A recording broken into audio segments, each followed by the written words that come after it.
Our take on the post-racial moment is that post-racialism, like colorblindness, is an idea that has a lot of intuitive weight.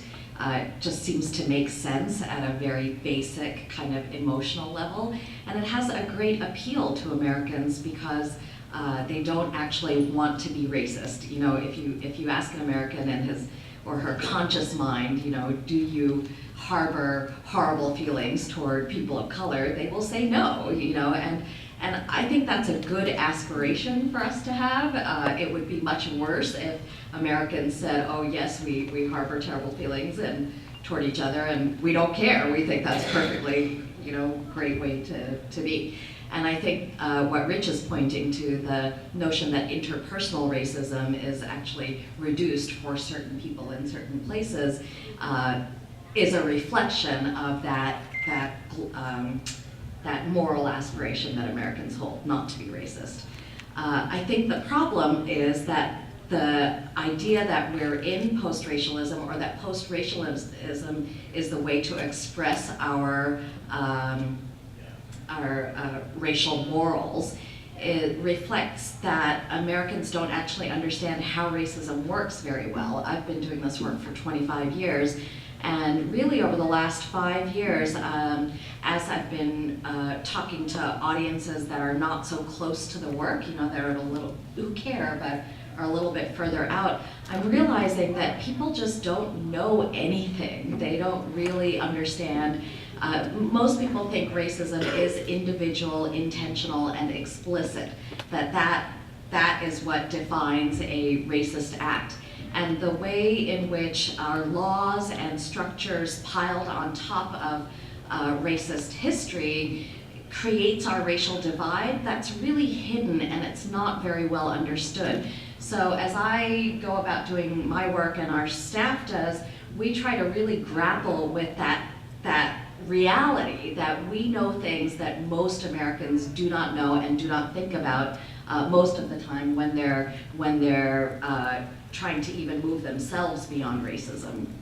So part of what happens when you think that racism is an individual matter, that it's built into people's brains, is that it appears to have no real solution, collective solution.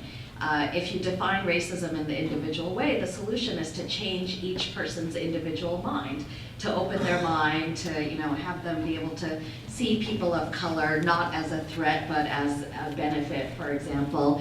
And that, you know, there's something about that project going from one mind to the next mind to the next mind that feels impossible and huge and never-ending. And so that, I think, begins to create the impression that racism is part of human life.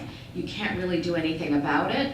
The US did its job by passing the laws that prohibit explicit racism, the Civil Rights Act, the Voting Rights Act, the Fair Housing Act, and so on. And now, in 2009, there's nothing else for us to do, particularly because we managed to get over our individual racism enough to elect a black president.